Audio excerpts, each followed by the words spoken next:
واقعہ سنائیں گے۔ حضرت موسیٰ علیہ السلام کی برادری میں ان کا چچا زاد بھائی قارون تھا۔ یہ فرعون کے دربار میں رہتا تھا۔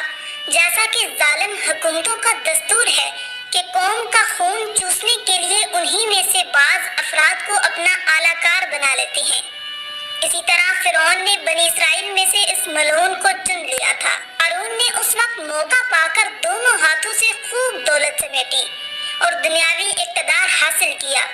جب بنی اسرائیل حضرت موسیٰ علیہ السلام کے زیر حکم آئی اور فرعونی سارے کے سارے غرق ہو گئے تو قارون کی مالی ترقی کے ذرائع مسدود بند ہو گئے اور اس کی سرداری جاتی رہی۔ اس حسد و غضب میں حضرت موسیٰ علیہ السلام سے دل میں خلش رکھنے لگا، لیکن ظاہر میں دوست بنا ہوا تھا۔ تورات بہت پڑھتا تھا اور علم حاصل کرنے میں مشغول رہتا تھا، مگر دل صاف نہ تھا۔ حضرت موسیٰ علیہ السلام و ہارون علیہ السلام کی خداداد عزت اور وجاہت دیکھ کر چلتا اور کہتا کہ میں بھی آخر انہی کے چچا کا بیٹا ہوں، کیا وجہ ہے کہ وہ دونوں تو نبی اور مذہبی سردار بن جائیں، مجھے کچھ بھی نہ ملے۔ کبھی مایوس ہو کر شیخی مارتا کہ انہیں نبوت مل گئی تو کیا ہوا، میرے پاس مال و دولت کے اتنے خزانے ہیں جو کسی کے پاس نہیں۔ حضرت موسیٰ علیہ السلام نے اس سے فرمایا کہ اللہ عز و جل نے مجھ کو تم سے زکوٰۃ وصول کرنے کے لیے حکم فرمایا ہے۔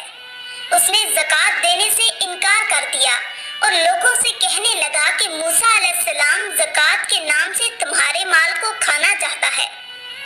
اس نے پہلے نماز کا حکم کیا تھا، تم نے برداشت کیا۔ اس نے اور احکام جاری کیے جس کو تم نے برداشت کیا، اب وہ تم کو زکوٰۃ کا حکم دیتا ہے، اس کو بھی برداشت کرو گے؟ لوگوں نے کہا کہ ہم سے برداشت نہیں ہوتا، تم ہی کچھ تدبیر کرو۔ اس نے کہا کہ میں نے یہ سوچا ہے کہ کسی فحشہ عورت کو اس بات پر راضی کیا جائے کہ وہ موسیٰ علیہ السلام پر تہمت لگائے کہ وہ مجھ سے زنا کرنا چاہتے ہیں، نعوذ باللہ۔ چنانچہ لوگوں نے ایک فحشہ عورت کو بہت انعام و اکرام دے کر راضی کیا۔ قارون حضرت موسیٰ علیہ السلام کے پاس گیا اور ان سے کہا کہ اللہ تعالیٰ نے جو احکام آپ کو دیے ہیں وہ احکام بنی اسرائیل کو جمع کر کے سنا دیجیے۔ حضرت موسیٰ علیہ السلام نے اس کو پسند فرمایا اور سارے بنی اسرائیل کو جمع کیا۔ جب سب لوگ جمع ہو گئے تو حضرت موسیٰ علیہ السلام نے احکام بتانے شروع کیے کہ مجھے اللہ تعالیٰ نے یہ احکام دیے ہیں کہ اس کی عبادت کرو، کسی کو اس کا شریک نہ کرو، صلح رحمی کرو۔ دوسرے احکام بھی بیان کیے جس میں یہ بھی بیان فرمایا کہ اگر کوئی زنا کرے تو اس کو سنسار کیا جائے۔ تو لوگوں نے کہا کہ اگر آپ خود زنا کریں تو؟ حضرت موسیٰ علیہ السلام نے فرمایا اگر میں زنا کروں تو مجھے بھی سنسار کیا جائے۔ تو لوگوں نے کہا کہ آپ نے بھی زنا کیا ہے۔ موسیٰ علیہ السلام نے تعجب سے پوچھا میں نے زنا کیا ہے؟ لوگوں نے کہا ہاں آپ نے زنا کیا ہے۔ پھر لوگوں نے اس فحشہ عورت کو بلا کر پوچھا کہ تو حضرت موسیٰ علیہ السلام کے متعلق کیا کہتی ہے؟ اور حضرت موسیٰ علیہ السلام نے بھی اس کو قسم دے کر کہا کہ تو کیا کہتی ہے؟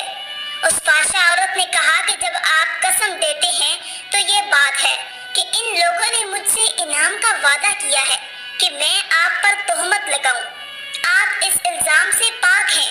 یہ سن کر حضرت موسیٰ علیہ السلام روتے ہوئے سجدے میں گر گئے اور اللہ عز و جل کی طرف سے حضرت موسیٰ علیہ السلام کو سجدے میں ہی وحی آئی کہ رونے کی کیا بات ہے، تمہیں ان لوگوں کو سزا دینے کے لیے ہم نے زمین پر تسلط دیا، تم جو چاہو زمین کو ان کی سزا کے متعلق حکم دو۔ حضرت موسیٰ علیہ السلام نے سجدے سے سر اٹھایا اور زمین کو حکم فرمایا کہ ان لوگوں کو نگل جا۔ زمین ایڑیوں تک نگل گئی، وہ سب عاجزی سے حضرت موسیٰ علیہ السلام کو پکارنے لگے۔ حضرت موسیٰ علیہ السلام نے پھر حکم دیا کہ ان کو دھنسا دے، حتیٰ کہ وہ لوگ گردن تک دھنس گئے۔ پھر وہ بہت زور سے حضرت موسیٰ علیہ السلام کو پکارنے لگے۔ حضرت موسیٰ علیہ السلام نے پھر زمین کو یہی حکم فرمایا کہ ان کو نگل جا، زمین سب کو نگل گئی۔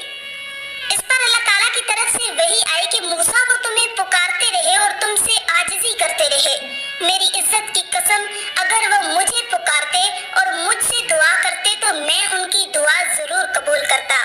بے شک اللہ تعالیٰ بڑا مہربان اور رحم کرنے والا ہے۔ آخر میں اللہ رب العزت سے دعا ہے کہ اللہ تعالیٰ کرنے اور برائی سے بچنے کی توفیق عطا فرمائے۔